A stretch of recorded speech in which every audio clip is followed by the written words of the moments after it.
सरकार और किसान संगठनों के बीच आज 7वें दौर की बातचीत होगी। दोपहर 2 बजे विज्ञान भवन में होगी बैठक।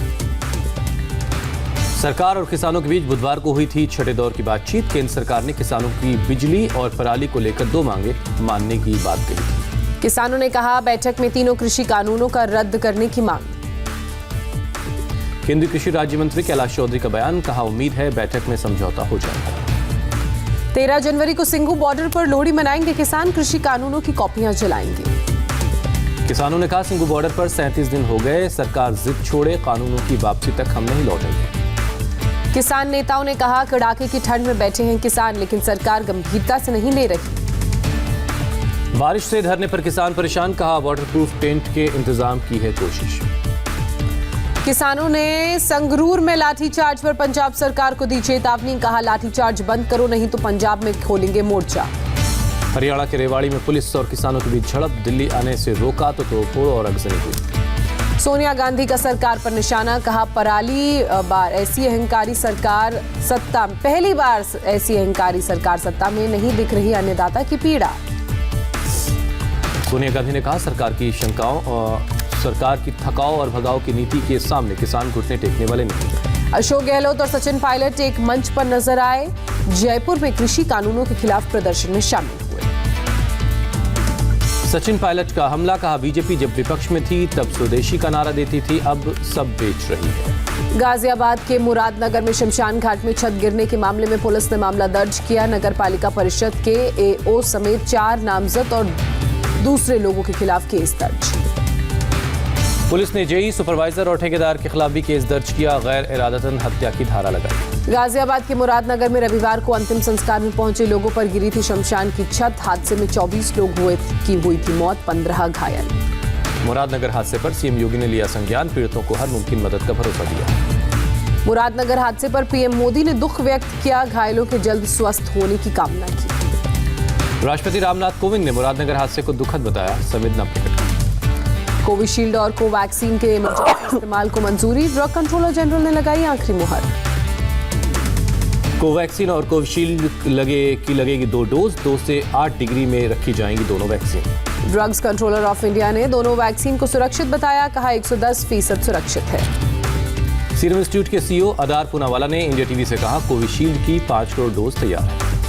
आधार पूनावाला ने कहा, कोविशील्ड की कीमत करीब 1000 रुपए तक हो सकती है।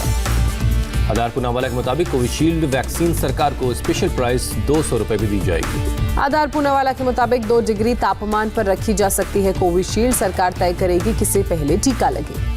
ड्रग कंट्रोलर जनरल ने भारत बायोटेक की मैन्युफैक्चरिंग लाइसेंस दिया, कोवैक्सीन के 3 फेज के ट्रायल का पूरा डेटा मांगा। जायडस कैडिला की वैक्सीन के 3रे फेज ट्रायल को मिली मंजूरी, ड्रग कंट्रोलर जनरल ने दी इजाजत। वैक्सीन के इमरजेंसी इस्तेमाल को मंजूरी देने पर WHO ने भारत के फैसले का स्वागत किया। दिल्ली एम्स के डायरेक्टर रणदीप गुलेरिया का बयान, इमरजेंसी तब होती है जब अचानक मरीजों की संख्या में इजाफा होने लगे।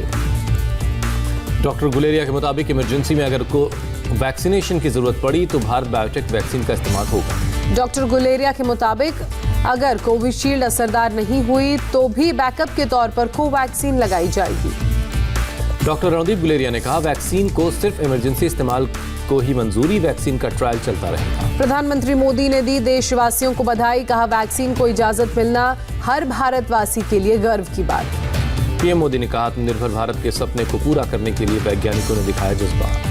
स्वास्थ्य मंत्री हर्षवर्धन का ट्वीट, कहा पीएम मोदी के नेतृत्व में भारत को कोरोना से लड़ाई में मिली बड़ी जीत। डॉक्टर हर्षवर्धन ने कहा, वैक्सीनेशन के लिए चुनाव जैसी तैयारी, 57,000 से ज्यादा वॉलंटियर को ट्रेनिंग दी जाएगी। डॉक्टर हर्षवर्धन ने कहा, देश में 719 जिलों में वैक्सीनेशन के लिए दी गई ट्रेनिंग। गृहमंत्री अमित शाह ने कोरोना वैक्सीन को मंजूरी को बड़ी उपलब्धि बताया, ट्वीट कर वैज्ञानिकों को सलाम किया। बीजेपी अध्यक्ष जेपी नड्डा ने वैक्सीन को मंजूरी को ऐतिहासिक बताया, कहा पीएम के नेतृत्व में देश ने नया आयाम स्थापित। कांग्रेस सांसद शशि थरूर ने वैक्सीन को मंजूरी पर उठाए सवाल, कहा कोवैक्सीन के 3रे फेज का ट्रायल अभी पूरा नहीं हुआ। शशि थरूर ने स्वास्थ्य मंत्री से जवाब मांगा, फेज 3 ट्रायल खत्म होने का इंतजार करना चाहिए था, कहा। पूर्व केंद्रीय मंत्री जयराम रमेश ने भी वैक्सीन पर उठाए सवाल, कहा कोवैक्सीन के लिए इंटरनेशनल प्रोटोकॉल फॉलो नहीं किए गए, स्वास्थ्य मंत्री हर्षवर्धन को स्थिति स्पष्ट करनी चाहिए। कोरोना वैक्सीन को लेकर राशिद अल्वी का बेतुका बयान, कहा सरकार विपक्ष के नेताओं के खिलाफ कर सकती है वैक्सीन का इस्तेमाल। डॉक्टर हर्षवर्धन का विपक्ष पर निशाना, ट्वीट कर कहा वैक्सीन पर सवाल उठाना शर्मनाक, खुद अपनी क्रेडिबिलिटी गिरा रहे हैं विपक्ष के लोग। विपक्ष पर केंद्रीय मंत्री गिरिराज सिंह का निशाना, वो छिपकर वैक्सीन लगवा लेंगे, लोगों को भ्रम में रखेंगे। हरदीप सिंह पुरी ने अखिलेश यादव और शशि थरूर को निराशावादी बताया, कहा वो दुखी हैं कि वैक्सीन भारत में बन गई है। बीजेपी अध्यक्ष जेपी नड्डा का विपक्ष पर निशाना, कांग्रेस और विपक्ष को किसी भी भारतीय चीज पर गर्व नहीं। यूपी के सीएम योगी ने प्रधानमंत्री की तारीफ में कहा, पहले दुनिया में कोई काम पहले होता था, हमारे यहाँ आखिर में होता था। अरविंद केजरीवाल ने वैक्सीन को मंजूरी पर दी बधाई, कहा वैज्ञानिकों और डॉक्टर्स को सलाम। देश में कोरोना केस में कमी आने का सिलसिला जारी, एक दिन में सिर्फ 15,000 लोग पॉजिटिव पाए गए। देश में एक्टिव केस की संख्या 2,43,000। देश में 24 घंटे में 188 लोगों की मौत, अब तक 1,49,659 लोगों ने दम तोड़ा। दिल्ली में 24 घंटे में कोरोना के 424 नए केस, एक दिन में 14 लोगों की जान गई। महाराष्ट्र में बीते 24 घंटे में कोरोना से 3,282 लोग संक्रमित पाए गए, 35 लोगों की मौत हुई। मुंबई में कोरोना से 3 लोगों की मौत, मार्च के बाद एक दिन में सबसे कम लोगों की जान गई। यूपी में 24 घंटे में 769 नए मामले सामने आए, 17 लोगों की मौत हुई। केरल में 24 घंटे में कोरोना के 4,600 नए मामले, राज्य में 65,278 एक्टिव केस। तमिलनाडु में पिछले 24 घंटे में 867 लोग संक्रमित पाए गए, 1,002 लोग डिस्चार्ज भी हुए।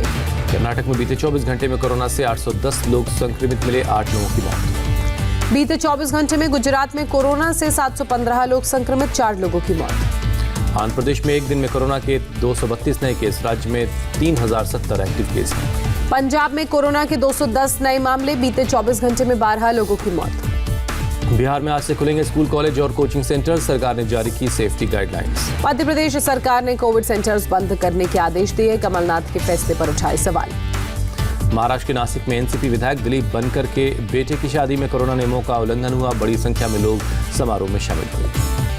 पीएम मोदी आज नेशनल मेट्रोलॉजी कॉन्क्लेव के उद्घाटन सत्र को वर्चुअली करेंगे संबोधित। नेशनल एनवायरनमेंट स्टैंडर्ड लेबोरेटरी की भी रखेंगे आधारशिला, नेशनल एटॉमिक टाइम स्केल और भारतीय निदेशक द्रव्य राष्ट्र को समर्पित करेंगे। जम्मू कश्मीर के मेंढर सेक्टर में पाकिस्तान ने तोड़ा सीजफायर का उल्लंघन किया, भारतीय सेना ने दिया मुंहतोड़ जवाब। एलओसी पर बालाकोट में हथियारों का जखीरा बरामद किया गया, एक गांव से मिले पिस्टल, मैगजीन, बुलेट और हैंड ग्रेनेड। अरुणाचल प्रदेश के दौरे के दूसरे दिन सीडीएस जनरल बिपिन रावत सुवनश्री घाटी पहुंचे, सेना और आईटीबीपी के जवानों से मुलाकात की। गणतंत्र दिवस परेड में इस बार बांग्लादेशी सैनिकों की टुकड़ी भी होगी शामिल। पाकिस्तान के खिलाफ 1971 की जंग में भारत की जीत के 50 साल पूरे होने के मौके पर डेलीगेशन होगा शामिल। मुंबई की एनआईए कोर्ट में मालेगांव ब्लास्ट केस की आज से सुनवाई, साध्वी प्रज्ञा समेत 7 आरोपियों की कोर्ट में मौजूद रहने का निर्देश। कोलकाता में भारतीय जनता पार्टी के रोड शो में नहीं मिली इजाजत, आज कैलाश विजयवर्गीय की अगुवाई में होना था road show, BJP road show निकालने पर अड़ी। पूर्वी मिंदापुर में शुभेंदु अधिकारी की सभा के बाद बीजेपी कार्यकर्ताओं पर हमला, टीएमसी से बीजेपी में आए लोगों को बनाया गया निशाना, बीजेपी ने टीएमसी पर लगाया आरोप। एआईएमआईएम प्रमुख असदुद्दीन ओवैसी का ऐलान, बंगाल में अब्बास सिद्दीकी के नेतृत्व में उसकी पार्टी लड़ेगी चुनाव।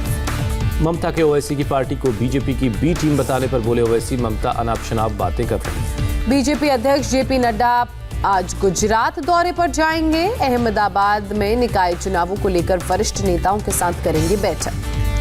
गुजरात के स्थानीय निकाय चुनाव में सभी सीटों पर लड़ेगी आम आदमी पार्टी, 504 उम्मीदवारों के नामों की घोषणा की। मध्य प्रदेश में शिवराज कैबिनेट का विस्तार, तुलसी सिलावट और गोविंद सिंह राजपूत ने कैबिनेट मंत्री की शपथ ली। कर्नाटक के मुख्यमंत्री येदियुरप्पा का ऐलान, पार्टी को मजबूत करने के लिए राज्य में निकालेंगे यात्रा। प्रधानमंत्री मोदी ने सौरव गांगुली से फोन पर बात की, जल्द स्वस्थ होने की कामना की। रायबरेली में धर्म परिवर्तन करके हिंदू धर्म अपनाने वाले शख्स को जिंदा जलाने की कोशिश, जिलाधिकारी और पुलिस अधीक्षक ने मौके पर पहुंचकर पीड़ित से मुलाकात की, कड़ी कार्रवाई का भरोसा दिया। दबंगों ने पीड़ित के घर के बाहर से ताला बंद करके आग लगा दी थी, आसपास के लोगों ने ताला तोड़कर सभी को घर से बाहर निकाला, 2 लोगों को हिरासत में लेकर पूछताछ जारी।